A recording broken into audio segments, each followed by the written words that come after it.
আসসালামু আলাইকুম এভরিওয়ান। আশা করছি সবাই অনেক ভালো আছো। তোমরা ইতিমধ্যে দেখেছো আমরা পূর্বের ক্লাসগুলোতে আমাদের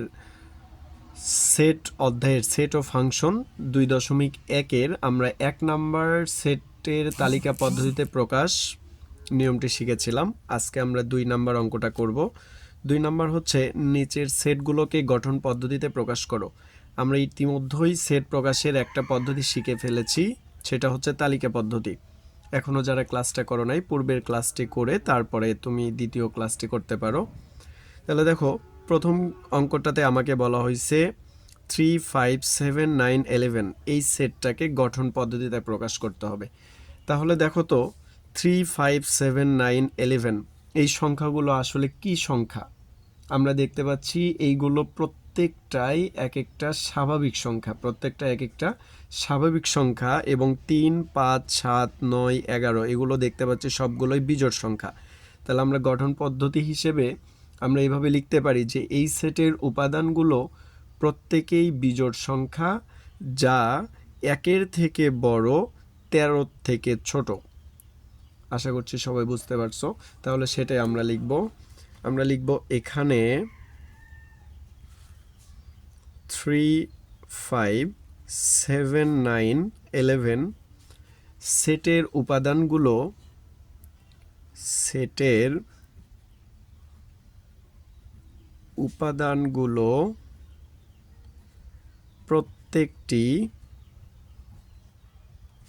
প্রত্যেকটি বিজোড় স্বাভাবিক সংখ্যা, বিজোড়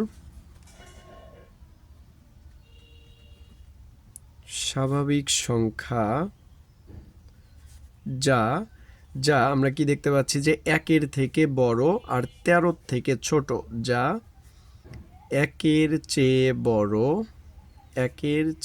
বড় এবং 13 এর চেয়ে ছোট। তাহলে এটাই আমরা গঠন পদ্ধতিতে প্রকাশ করব। আমরা লিখব অতএব নির্ণেয় সেট সমান, সেট প্রকাশ করতে হলে আমাদেরকে দ্বিতীয় বন্ধনী দিতে হবে। আমরা ধরে নিলাম যে এই সকল উপাদানগুলো হচ্ছে x, অর্থাৎ x বিলংস টু n। এর আগে আমরা তালিকা পদ্ধতিতে যেভাবে দেখছিলাম x বিলংস টু n, এটা মানে কি বুঝি যে x এর মানগুলো হচ্ছে সকল স্বাভাবিক সংখ্যা হবে, সাজ দ্যাট আমরা লিখব এখানে কি লিখেছি যে প্রত্যেকটি উপাদান বিজোড় স্বাভাবিক সংখ্যা, যা 1-এর চেয়ে বড় এবং 13 এর চেয়ে ছোট। তাহলে আমরা এটাকে লিখতে পারি x বিজোড় সংখ্যা এবং 1 greater than x less than 30। এটা মানে কি বোঝাচ্ছে? x বিলংস টু n, এটা মানে বোঝাচ্ছে x এর মানগুলো হবে স্বাভাবিক সংখ্যা আর x বিজোড় সংখ্যা, অর্থাৎ এই মানগুলোকে আমরা বিবেচনা করে নিছি x, যে x এর মানগুলো বিজোড় সংখ্যা এবং 1-এর থেকে বড়, অর্থাৎ 1 বৃহত্তর x, অর্থাৎ 1 গ্রেটার দেন x, 1-এর থেকে বড়, লেস দেন 30, 13-র থেকে ছোট। এখন দেখো আমাদের খ নাম্বার যে অঙ্কটা আছে, এটাকেও আমরা গঠন পদ্ধতিতে প্রকাশ করব।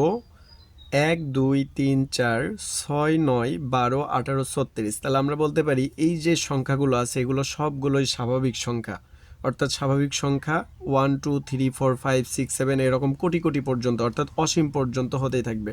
তাহলে এই সংখ্যাগুলো সব স্বাভাবিক সংখ্যা। ধরে নিব এই সবগুলো হচ্ছে x এর মান, অর্থাৎ একটা চলক ধরে নিব আমি x।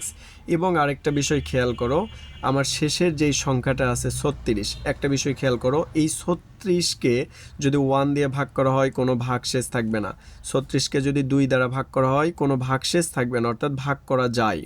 36কে 3 দিয়ে ভাগ করা যায়, 4 দিয়ে ভাগ করা যায়, 6 দিয়ে, অর্থাৎ আমি বুঝতে পারছি যে এই সংখ্যাগুলো হচ্ছে 36-এর গুণনীয়ক। কারণ আমরা ছোটোবেলা থেকে পড়ে আসতেছি যে কোনো সংখ্যাকে যে কোনো পূর্ণ সংখ্যা দ্বারা ভাগ করলে যদি ভাগশেষ না থাকে, অর্থাৎ নিঃশেষে বিভাজ্য হয়, অর্থাৎ ভাগ করা যায়, সেই সংখ্যাগুলো হচ্ছে ওই সংখ্যার গুণনীয়ক।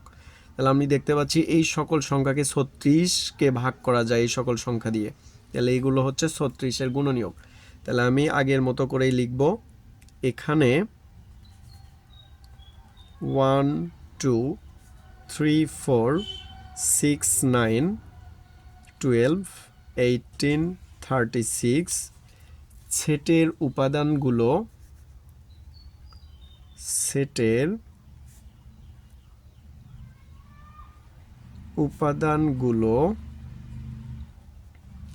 প্রত্যেকেই স্বাভাবিক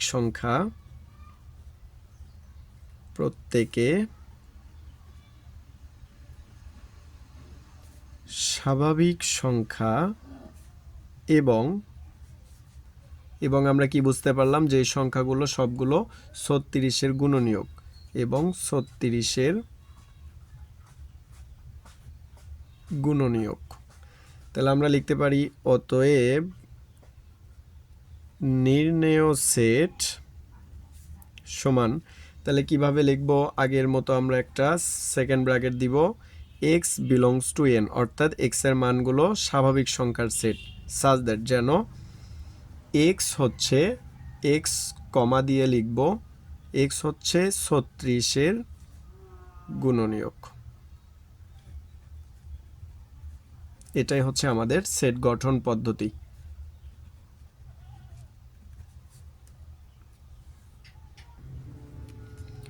এরপরে দেখো গ নাম্বার অঙ্কে আমাদের আরেকটা সেট দেওয়া আছে তালিকা পদ্ধতিতে, এটাকে আমাদের গঠন পদ্ধতিতে রূপান্তর করতে হবে।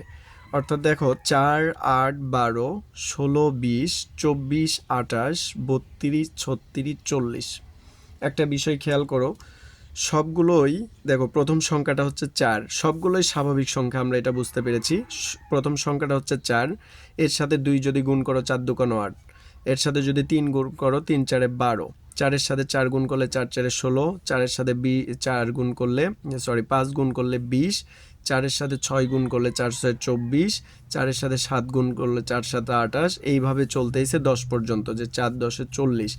অর্থাৎ আমরা জানি কোনো সংখ্যাকে যে কোনো পূর্ণ সংখ্যা দিয়ে যদি গুণ করে যেই সংখ্যাগুলো পাওয়া যায় সেটা হচ্ছে ওই সংখ্যার গুণিতক। অর্থাৎ 4-কে 1 দিয়ে 2 দিয়ে 3 দিয়ে গুণ করে আমি এই সংখ্যাগুলো পাচ্ছি, ধারাবাহিকভাবে চলতেছে, তার মানে আমি বুঝতে পেরেছি যে এই সংখ্যাগুলো হচ্ছে 4-এর গুণিতক। তাহলে আমি প্রথমেই ওইভাবে লিখে নিব, এখানে 4 8 12 16 20 24 28 32 36 40। আমি লিখে নিব সেটের উপাদানগুলো প্রত্যেকেই স্বাভাবিক সংখ্যা এবং 4-এর গুণিতক। প্রত্যেকেই সেটের উপাদানগুলো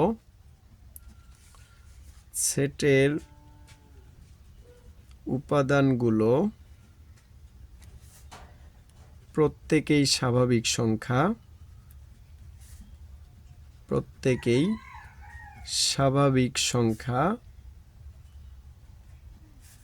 এবং 4-এর গুণিতক। আরেকটা আমি কাজ করতে পারি যে প্রত্যেকেই স্বাভাবিক সংখ্যা 4-এর গুণিতক কিন্তু 40-এর থেকে ছোট বা সমান, এই কাজটা চাইলে করতে পারি, কারণ এইগুলোর অ্যান্সার 2-3 ভাবে লেখা যায়। তাহলে আমি আরেকটা কাজ করে নিতে পারি যে 4-এর গুণিতক এবং 40-এর থেকে ছোট, সবগুলো 40-এর থেকে ছোট।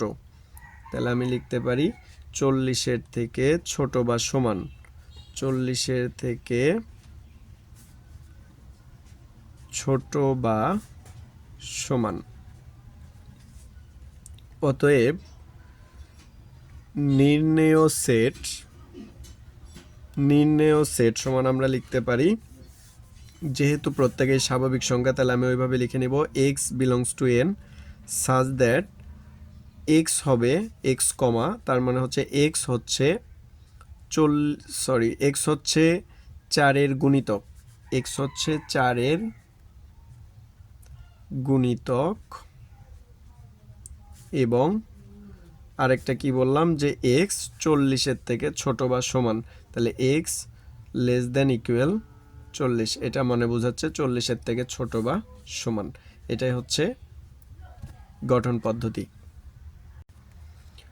এরপর দেখো ঘ নাম্বার আমাদের আরেকটা সেটের তালিকা পদ্ধতি দেওয়া আছে, এটাকে গঠন পদ্ধতিতে প্রকাশ করব।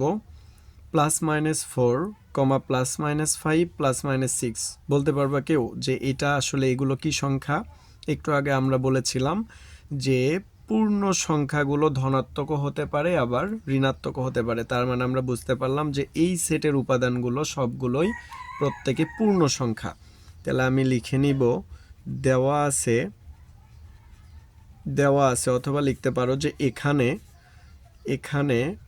+-4, +-5, +-6 প্রত্যেকেই পূর্ণ সংখ্যা। এখন প্রত্যেকেই পূর্ণ সংখ্যা, আমরা এটাকে প্রথমে কি করব, এই সংখ্যাগুলোর x সমান কত ধরবো? প্রথমে আমরা ধরবো x সমান 4 হলে, প্রথমে ধরবো x সমান 5 হলে, প্রথমে x সমান 6 হলে। যেহেতু ধনাত্মক ঋণাত্মক দুইটাই আছে, আমরা এইভাবেই করব। প্রথমে বর্গ বের করব, তারপর আমরা ঘন বের করব। তাহলে আমরা করব এখন x সমান +-4 হলে প্রথমে বর্গ যদি করা হয় x² সমান +-4, তার উপর স্কোয়ার করলে হবে 16, এবং এরপরে আমরা এই সংখ্যাটাকে আবার ঘন করব। x³ সমান +-4 এর উপর যদি কিউব করা হয় তাহলে হবে +-4 এর উপর কিউব করলে কত হয়? 64। আবার x সমান যদি +-5 হয়, অর্থাৎ x সমান +-5 হলে x² সমান +-5 তার উপর স্কোয়ার করলে কত হবে? 5×5 = 25, এবং x³ সমান +-5 তার উপর যদি কিউব করা হয় তাহলে +-5 এর উপর কিউব করলে কত হয়? 5 এর উপর কিউব করলে হবে 125। আবার x সমান +-6 হলে x² সমান +-6 তার উপর স্কোয়ার করলে হবে 36, এবং এটার যদি আবার ঘন করি x³ সমান +-6 তার উপর কিউব করলে 6 এর উপর কিউব করলে কত হবে? 216, +-216। তাহলে আমাদের +-4 নিলাম, এটা দিয়ে একবার ঘন করলাম, একবার বর্গ করলাম। +-5 নিয়ে একবার বর্গ করলাম, একবার ঘন করলাম। +-6 দিয়ে একবার বর্গ করলাম আর একবার ঘন করলাম। এখন আমরা এটাকে লিখতে পারি যে এইগুলো প্রত্যেকেই পূর্ণ সংখ্যা যা কি নয় 16 থেকে বড় এবং 216 থেকে ছোট। তাহলে আমরা লিখতে পারি অতএব নির্ণেয় সেট সমান x belongs to, যেহেতু প্রত্যেকেই পূর্ণ সংখ্যাকে প্রকাশ করা হয় z দিয়ে, তাহলে x belongs to z such that আমরা লিখব x², যেহেতু আমরা বর্গ বের করেছি প্রথমে, x² greater than equal 16। তার মানে x² এর মানগুলো 16 থেকে বড় বা সমান। দেখো x² এর মানগুলো প্রথমে 16, পরের বার 25, তার মানে বাড়তেই আছে। তার মানে x² এর মানটা 16 থেকে বড় বা সমান কেন দিলাম? যেহেতু 16 এর সমান আছে একটা। এবং x³ এর মান হবে, এবং x³ এর মান কত? 216 থেকে দেখো প্রথম x³ 216, তারপরে আবার কমছে 125, তারপরে 64। তাহলে 216 থেকে ছোট বা সমান লিখতে পারি, ছোট বা সমান 216।